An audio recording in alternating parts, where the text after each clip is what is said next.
라고 설명했습니다. 날씨입니다. 오늘은 전국이 맑다가 구름이 점차 많이 끼겠습니다. 낮 기온은 서울이 27도 등 전국이 23도에서 27도로 대부분 지방이 25도 안팎까지 올라가 일교차가 10도 이상 벌어지는 곳이 많겠습니다. 바다의 물결은 모든 해상에서 0.5에서 2m로 비교적 낮게 일겠습니다. 서울지방 현재 기온 25.3도입니다.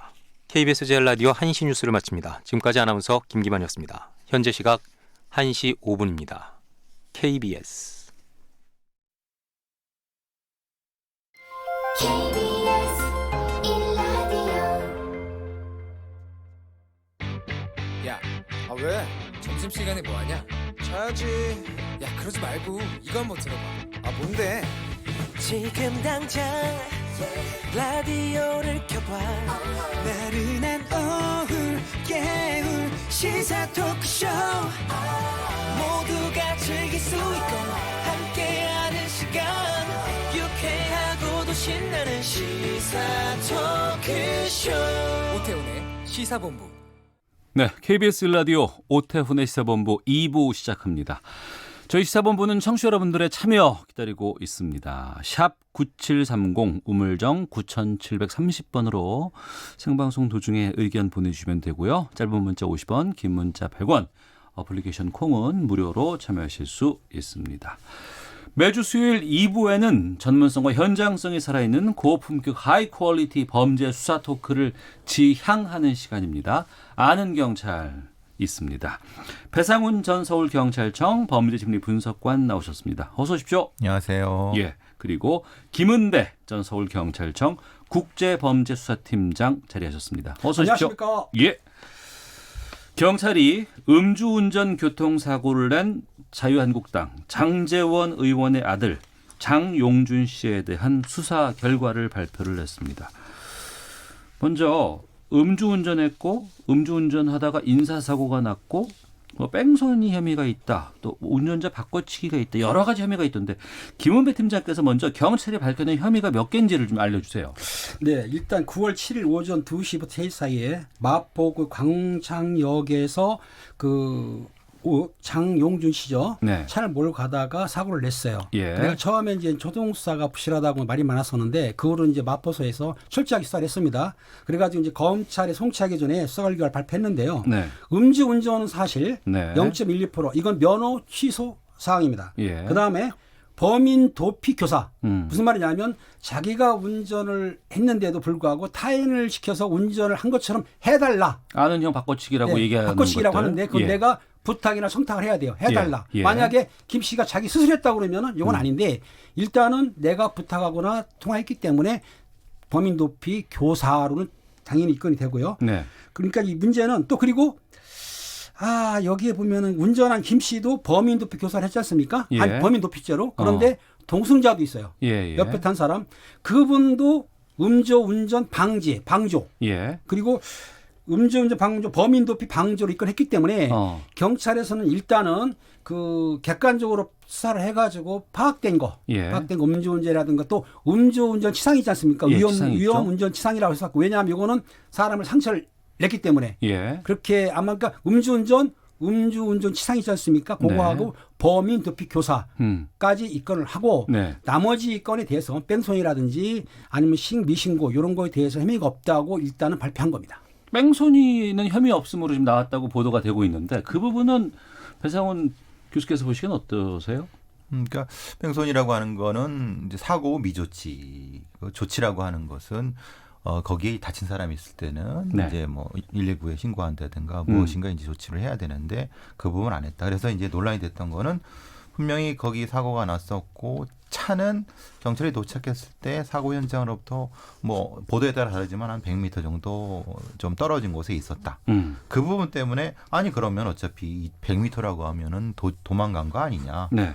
라고 하는 거리상의 문제가 있기 때문에 그걸 가지고 왜 혐의를 적용하지 않았을까라는 이제 문제제기가 있었는데 네. 경찰의 결론은 그겁니다.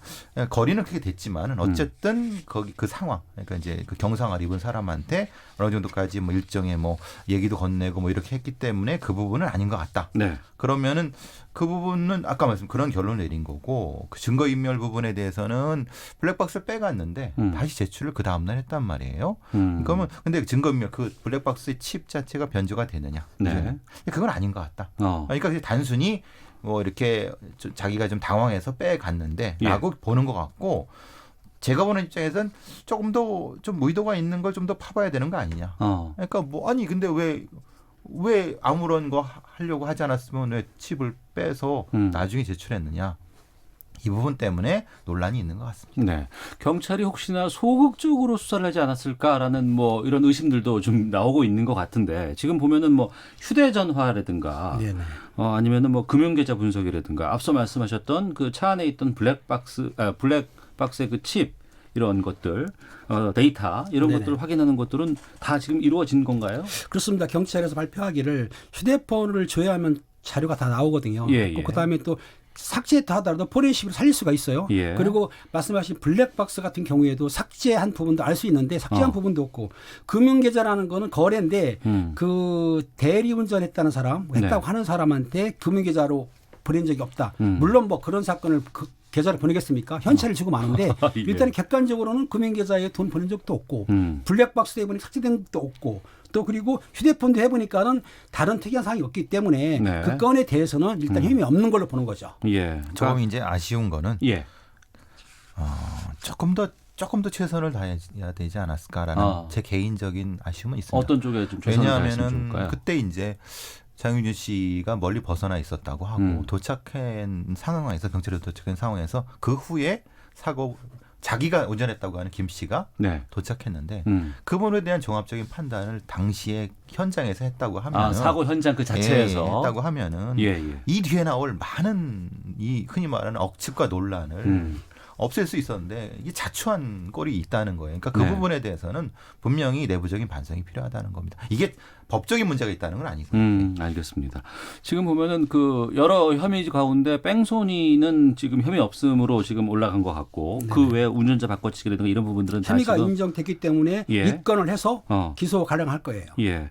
그러니까 신병 처리 여부에 대해서는 지금 어떤 입장인 것 같아요? 지금 경찰에서는 난감한 상황인데 실제적으로 그 피해자 있지 않습니까? 예. 경사를 입었는데 피해자 합의를 했어요. 합의가 그러니까 끝났다. 3,500만 원을 줬다 하기 때문에 피해자의 피해는 복구가 됐다. 예. 오히려 상당히 많이 한 거죠. 일반적으로 주당 한 100만 원 정도나 150만 원 정도인데 합의금이요? 예, 보통 2, 3주밖에 안 될 텐데 네. 3,500을 줬다고 한다면은 10배 이상을 준 거죠. 근데 합의는 확실하게 했고 네. 또 그리고 본인이 운전했다는 것도 시인을 했어요. 네. 그러니까 그 당시 처음에는 그 범인 도피 교사를 했지만 나중에는 자기 모친과 와가지고 본인이 자진해서 내가 운전했다고 자수했어. 네. 그렇다면 증거인멸도 없는 거고 또 도주도 한 사실이 없고 네. 또 하나 뭐냐면은 그렇다 하더라도 비가 블랙박스 같은 거를 삭제했다든가 그러면은 증거인멸에 될 수가 있는데 본인 건 또 안 돼요. 네. 그래서 증거인멸을 한 적도 없다. 그러면 도주율이 없고 증거인멸이 없다.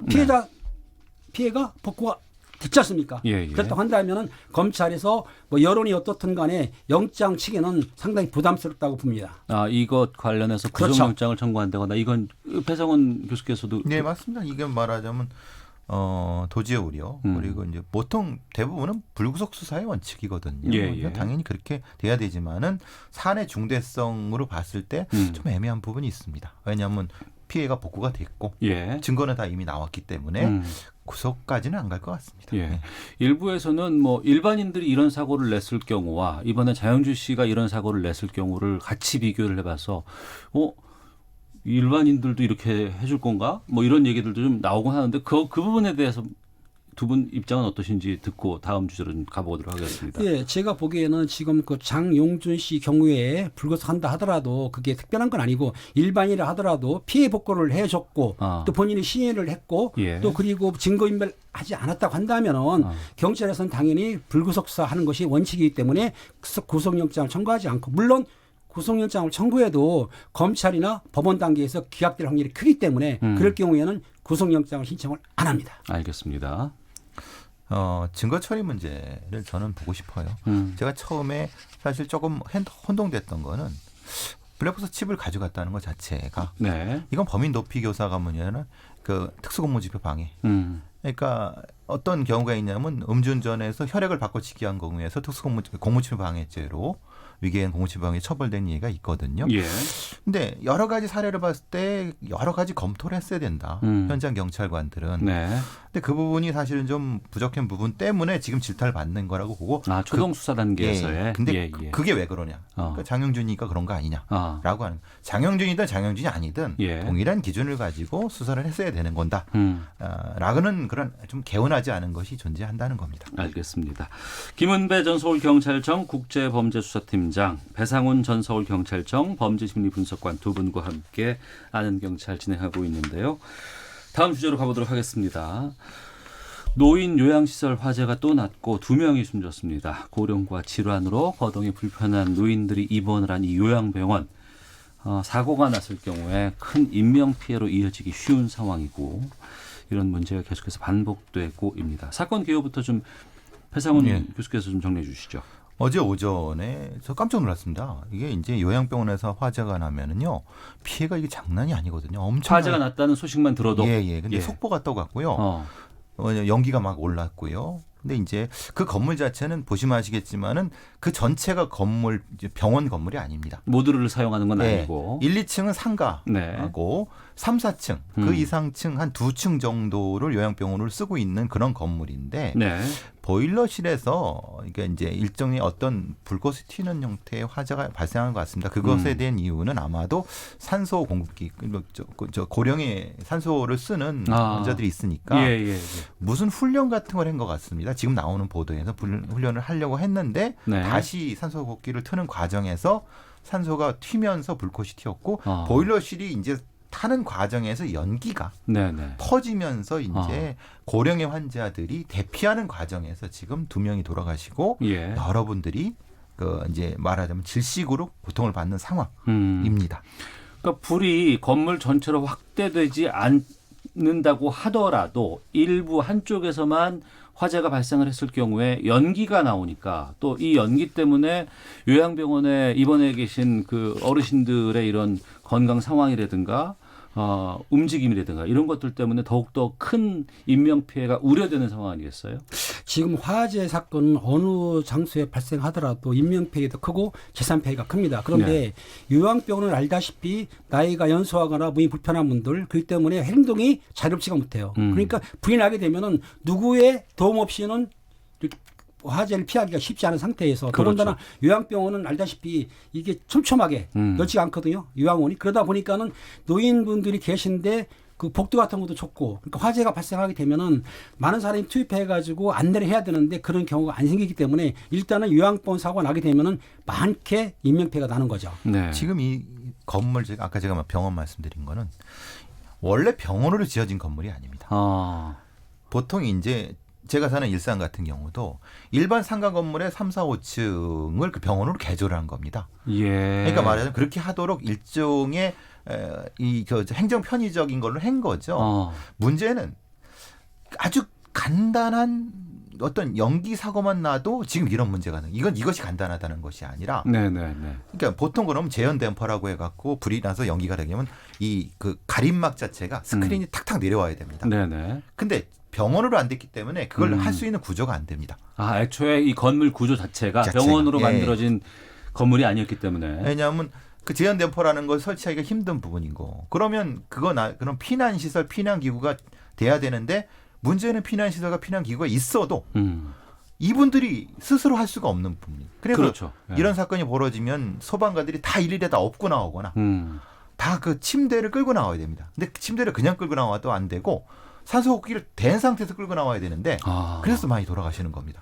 과거에 이런 그 인명피해가 상당했던 사례가 꽤 있었잖아요. 그렇습니다. 예전 걸 보게 되면 2014년 발생한 전남 장성 효사랑 요양병원에서는 그 화재가 발생했는데 신고는 빨리 했어요. 30분 내에 해가지고 진화를 했지만은 실제적으로 여기서 피해가 있었는데 28명 중에 21명이 숨졌다는 거예요. 그러니까 28명에 21명이면 상당히 많은 숨진 거죠. 빨리 진화하고 신고됐지만은 노인분들이라 거동이 불편했기 때문에 피해가 컸고요. 또 2010년들이란 포항 노인 요양병원 화도 마찬가지입니다. 불은 30분 만에 꺼졌지만은 사망자가 10명이나 나왔어요. 네. 그러니까 이제 사망자 대부분은 1층에 있었다고 하는데 건물 멀지 않았지만은 아까 말했다시피 노인분들은 행동이 자유롭지 못하고 누가 도움이 없이는 거의 힘들거든요. 그런 경우가 있고 최근에도 이제 경남에서 밀양시 세종병원 화재로 39명이 사망하고 151명이 다쳤는데요. 아이고. 화재 신고 30분 만에 하고 화재는 1시간 만에 진압이 됐는데도 불구하고 예. 이 이유는 뭐냐면은 중증 환자들이 있지 않습니까? 아까 교수님 말씀하신 대로 침대 자체를 움직이거나 산소호흡기를 달아야 되는데 화재 시에 그렇게 대처를 못하기 때문에 피해가 컸던 거죠. 네. 뭐 시설에 대한 말씀을 잠깐 드리면요. 예. 이게 참 이게 불합리한 게 스프링클러가 아마 방송국도 달려 있는데요. 이거는 열에 의해서 열이 증폭이 되면 팡 터지면서 유리에 있는 액체가 터지면서 물이 쏟아지게 돼 있거든요. 그러니까 이번에도 그 스프링클러가 작동을 하지 않았다는 안 보도가 나왔어요. 왜냐하면 이거는 열에 의한 화재가 아니라 연기에 의한 질식이거든요. 그러니까 예. 사실은 연기에 의해서 스프링클러가 터질 수 있게끔 하는 건 되게 비쌉니다.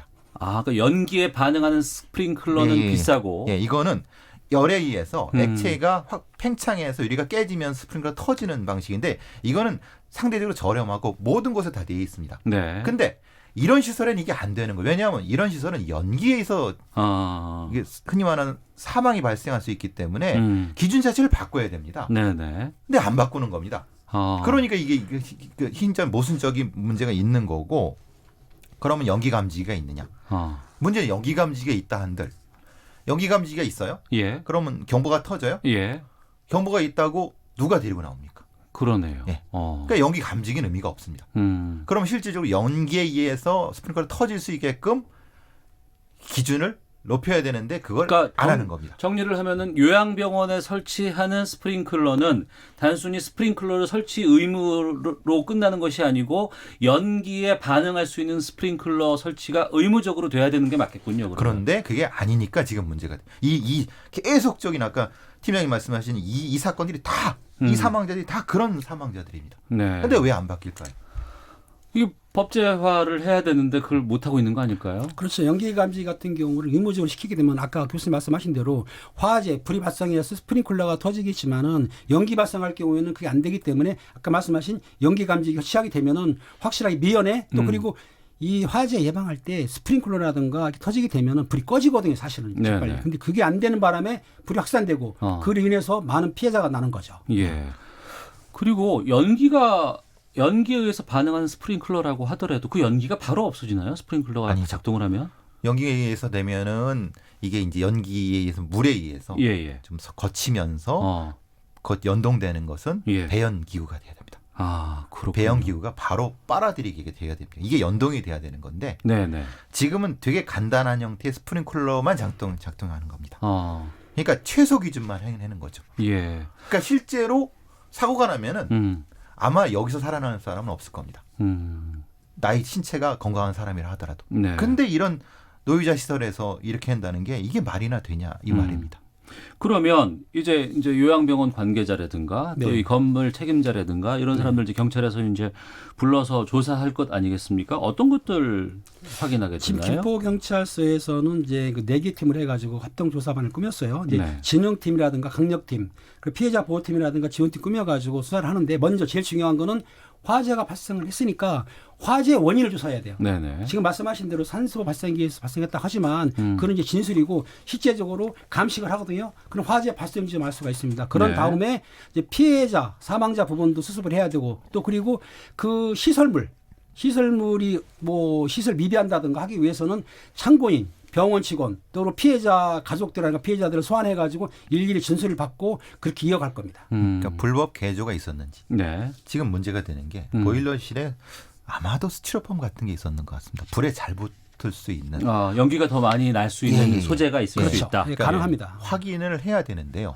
거기는 그걸 시설하면 안 되는 건데 예. 누군가 그걸 시설했다고 하면 그 시설한 사람에 대한 책임을 물어야 되는 거고요. 그러면 거기에 그 스티로폼 같은 게 있었다고 하면 소방 시설 점검할 때 왜 점검 안 했습니까? 네. 그럼 그걸 점검한 공무원들은 당연히 거기에 대한 책임을 져야 되는 부분들.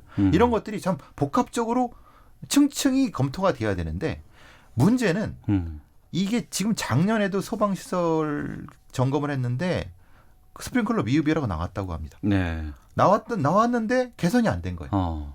개선이 안 되는데 이런 일이 발생하는 거죠. 예. 이거 어떻게 해야 되죠? 그러네요. 참. 정리를 해보면 2014년에 효사랑 요양병원은 28명 가운데 21분이 돌아가셨고 2010년에 포항 노인요양원에서는 사망자가 10명이었습니다. 또 밀양시세종병원 39명이 사망을 했습니다. 이번에 김포요양병원은 현재까지 2명이 돌아가셨고 36명이 다쳤다고 하는데 이 요양병원 관련돼서는 이 시설물이라든가 이런 부분에 대해서는 확실히 좀 이렇게 법제화가 좀 정비가 돼야 되지 않을까라는 생각이 좀 들고 다른 곳에서 지금 운영되고 있는 요양병원도 다시 한번 좀 챙겨보셨으면 하는 그런 좀 말씀 드려야 될 것 같습니다. 아는 경찰 함께하고 있는데요. 잠시 헤드라인 뉴스 듣고 기상청 갔다가 계속해서 말씀 이어가도록 하겠습니다. 한국과 미국이 오늘 서울에서 방위비 분담 특별협정 체결을 위한 1차 회의를 이틀째 이어가고 있습니다. 어제 회의에서는 양측의 입장차가 적지 않았던 것으로 알려졌습니다. 더불어민주당 홍익표 수석 대변인은 조국 법무부 장관 관련 수사 정보의 유출 책임을 물어 검찰 관계자를 피의사실 공표 혐의로 수사기관 고발하는 것을 당 지도부가 검토하는 것과 관련해 해당 검사를 고발하겠다는 것이지 검찰을 고발하는 게 아니다라고 말했습니다. 자유한국당 나경원 원내대표는 어제 국가정보원이 비핵화 협상 진전을 전제로 북한 김정은 국무위원장이 11월 한국을 답방할 가능성이 있다고 국회에 보고한 것을 두고 국정원이 뜬금없이 김정은 답방설을 흘린다며 정권 유지 수단은 북풍밖에 없나라고 반문했습니다. 한일 두 나라가 수출 규제와 군사보호 협정 등으로 갈등을 겪는 가운데 미국 하원이 한미일 동맹의 중요성을 재확인하는 결의안을 통과시켜 주목받고 있습니다. 송윤모 산업통상자원부 장관은 뉴욕에서 미국의 윌버로스 상무장관과 회담을 하고 일본 수출 규제 조치에 조속한 해결을 지지해달라고 요청했습니다. 지금까지 라디오 정보센터 조진주였습니다. 이어서 기상청의 윤지수 씨입니다. 네, 미세먼지와 날씨 정보입니다. 오늘 전국 대부분 지역 대기 확산이 원활하기 때문에 미세먼지 상황이 보통이거나 좋은 단계를 보이고 있습니다. 서울만 하더라도 1세제곱미터당 14 마이크로그램의 초미세먼지 상황을 보이고 있고요. 미세먼지도 30 마이크로그램으로 좋은 단계를 보이고 있습니다. 다만 충청 지방의 경우 평균치로 보면 대부분 보통 단계이지만 일부에서 나쁨 단계까지 수치가 좀 올라가는 곳이 있다는 점 염두에 두시는 것이 좋겠고, 한편 충청남도와 더불어 경기 남부 지역, 전라남도 지역의 경우 오늘 오존량이 증가하면서 나쁨 단계를 보이는 곳도 있을 것으로 보입니다. 어제보다는 하늘의 구름량이 많아졌습니다. 고기압 가장자리에 들었기 때문이고요. 내일도 전반적으로 가끔 구름 많이 끼는 날씨가 예상되고 오후가 되면 제주도 지방은 차츰 비 내리는 곳이 점차 많아지겠습니다. 일교차 큰 날씨가 계속되고 있습니다. 오늘도 일교차가 크게 벌어지면서 지금 서울 기온 26도를 가리키고 있고 앞으로 조금 더 올라 27도 정도 내다보고 있고요. 대전, 대구 26도, 광주, 부산 25도 등 일교차가 10도 이상 크게 벌어지고 있습니다. 건강 잘 챙기시는 것이 좋겠습니다. 지금 서울 기온은 26도, 습도는 40%입니다. 지금까지 미세먼지와 날씨 정보였습니다. 다음은 이 시각 교통 상황 알아보겠습니다. KBS 교통정보센터의 김민희 씨입니다. 네, 작업 구간 중심으로 여전히 정체 이어지고 있습니다. 경부고속도로 부산 쪽으로는 한남부터 서초 사이와 신갈분기점에서 수원 사이로 정체 남아있고요. 더 가서 기흥에서 기흥동탄 사이로는 작업 여파받아 차량들 더디게 지납니다. 반대 서울 방면으로도 오산에서 동탄분기점 사이로 작업 여파받으면서 정체 시작됐고요. 더 가서는 수원 부근과 다시 양재부터 반포까지 정체입니다. 서해안고속도로 서울 방면으로 서서울요금소 부근 5차로에서는 사고가 나면서 부근으로 많이 혼잡합니다. 이후로는 여전히 일찍에서 금천 사이로 정체입니다. 논산 천안고속도로 논산 쪽으로 남논산요금소 부근 2차로에서도 사고가 났는데요. 뒤로 연문아들목부터 정체입니다. 이전 구간에서도 선운산 일대로 작업 여파받아 더디게 지납니다. 그 밖에 서울시내 동부간선도로 성수분기점 쪽으로 성수분기점 부근 4차로에서도 사고가 났습니다. KBS 교통정보센터였습니다.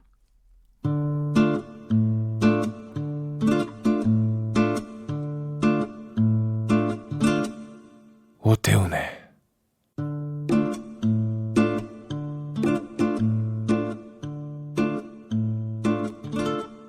시사본부. 네, 네, 배상훈 전 서울경찰청 범죄심리분석관, 김은배 전 서울경찰청 국제범죄수사팀장 두 분과 함께 아는 경찰 다음 주제로 가보도록 하겠습니다. 참 이것도 잊을만 하면 일어나고 또 일어날 때마다 깜짝 놀라는 사건입니다. 2006년생이 중학생이네요, 지금. 그렇죠. 중학생들의 집단 폭행 사건인데 가해자가 2006년생 중학생이고 피해자는 2007년생 초등학생입니다. 가해자가 무려 7명이나 된다는데 김은배 팀장께서 좀 이 사건 정리 좀 해주시죠. 그렇습니다. 가해자가 중학교 1학년이면 진짜 애들이죠. 네. 그리고 피해자는 더욱더 초등학교 6학년인데 여기에 휴대폰 SN상으로 해가지고 친구 맺기를 했어요. 그래가지고 서로 이제 SN 메시지를 주고받다가 네. 그 초등학교 6학년 학생이 아마 이제 반말했다든지 아니면 말 그 글씨에 조금 거칠게 아니면은 기분 나쁘게 했다는 거예요. 그래서 그 중학생이 찾아옵니다. 불러냈어요. 예. 불러내리고 어디로 갔냐면 노래방으로 갔습니다. 예. 노래방 가서 그 여학생 7명이 초등학생 6학년생을 무차별 구타한 거예요. 그러니까는 뭐 조폭 정도 무슨 말이냐면 학생들인데도 예.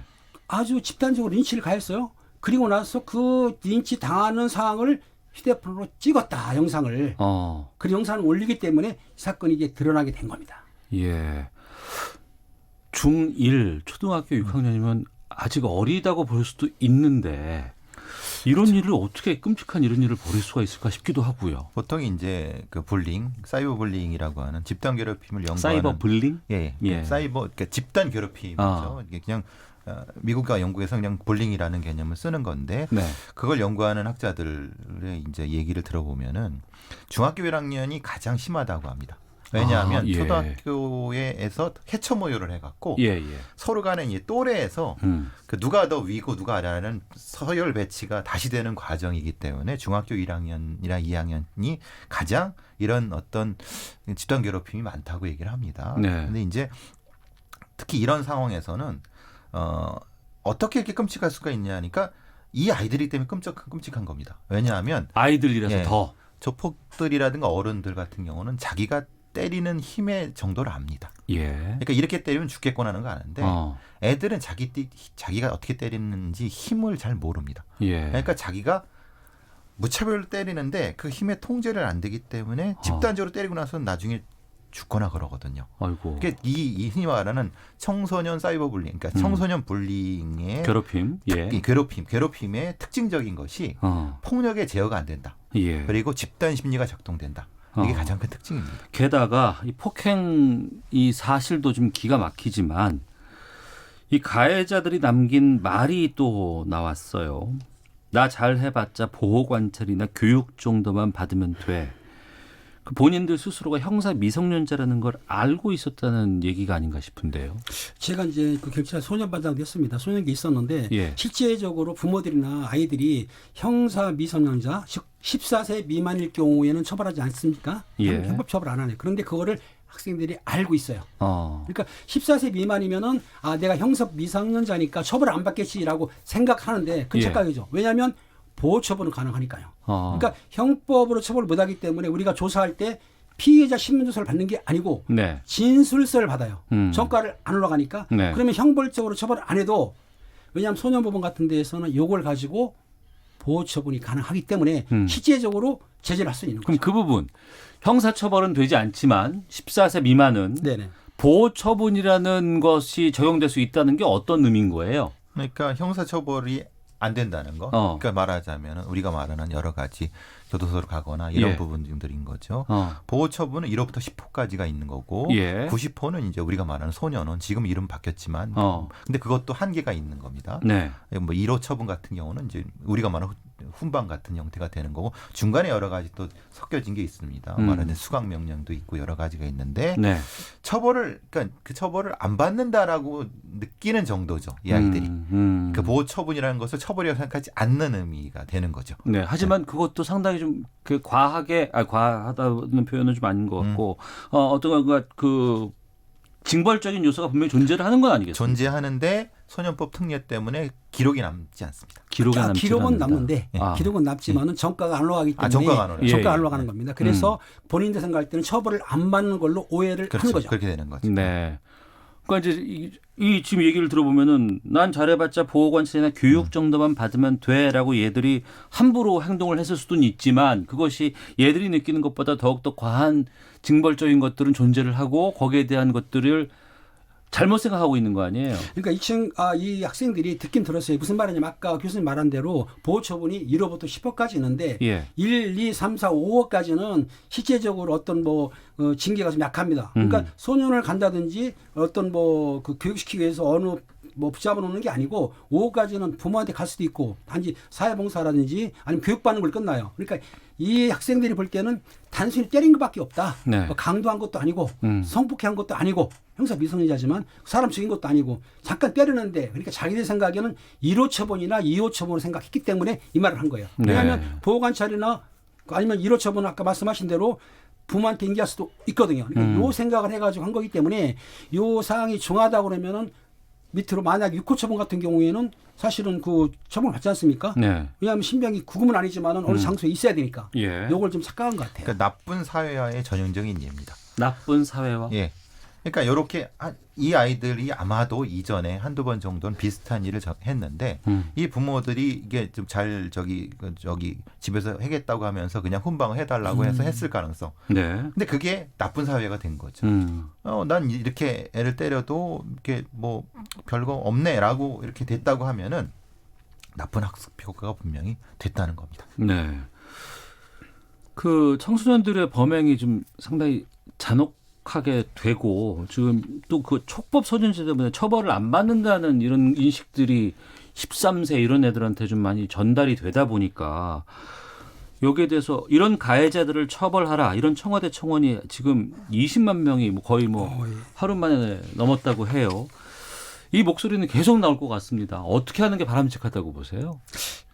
제 생각에는 김 팀장님. 형사 예. 미성년자의 나이를 만 14세에서 만 13세로 낮추는 법안도 준비하고 있는 것 같은데 네. 실질적으로 그러기보다는 범죄 유형에 따라서 그러니까 무슨 말이냐면 단순 폭행이냐 예. 단순 절도냐 이런 건 모르지만은 사람을 성폭행했다든지 그 나이에도 아니면은 사람을 살해했다든지 중한 범죄에 대해서는 일반 형법처럼 처벌하면 되는 건데 네. 그 범죄의 그 경중에 따라서 처벌을 달리하면 되지 않겠냐. 저는 이런 생각입니다. 네. 그러니까 이제 우리가 촉공소년 나이 자체가 문제되어 있는 것은 그 나이가 되면은 형법 처벌을 절대 안 받는 그러니까 생물학적 나이를 설정해 두는 것 자체에 대한 지금 여러 가지 국민들의 불만이 있으신 거죠. 여러 가지 면에서. 예. 그렇기 때문에 저는 그 나이로 자르는 것이 아니라 그 아이의 여러 가지 성향을 네.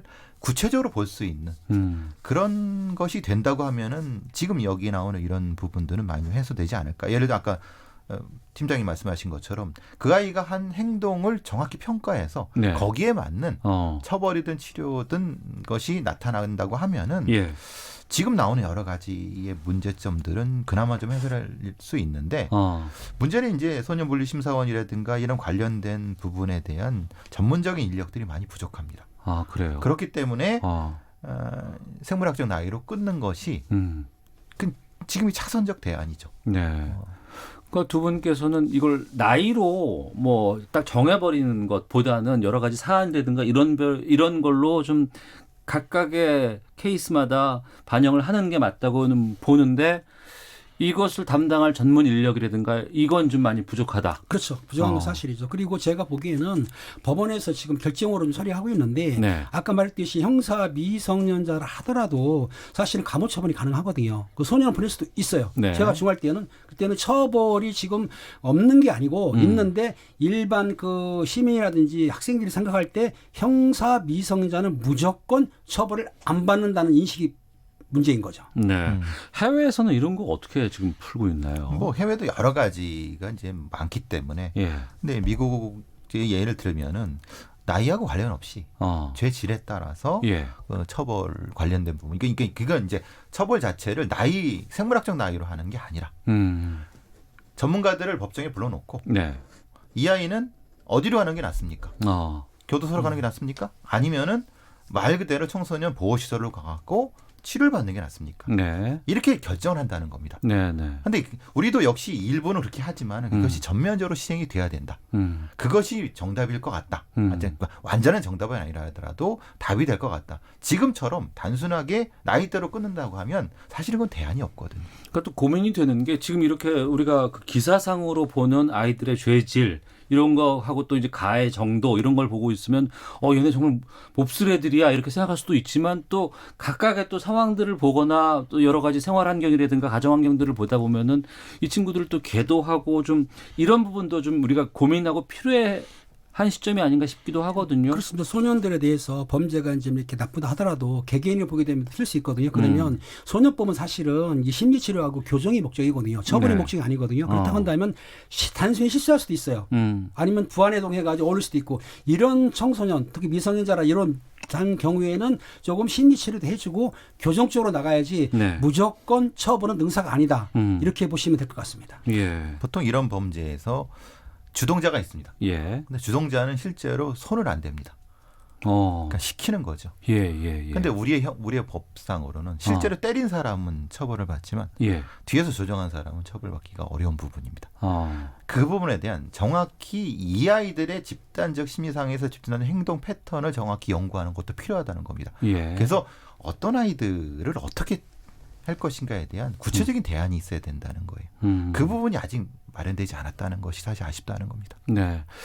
이런 것들이 많이 드러나게 되고 또 우리 사회에서 여기에 관심을 갖게 되는 시점이 온 것 같습니다. 그럼 방금 이 두 분께서 말씀하셨던 그런 우리 사회 문제점들 또 아직까지 해결되지 않은 그리고 또 이제 인력 보충이라든가 전문 인력들의 확보에 대해서는 좀 이제는 좀 저희가 좀 집중적으로 살펴봐야 될 때가 아닌가 싶습니다. 자, 아는 경찰 배상훈 전 서울경찰청 범죄심리분석관, 김은배 전 서울경찰청 국제범죄수사팀장 두 분과 함께 말씀 나눴습니다. 두 분 말씀 고맙습니다. 감사합니다.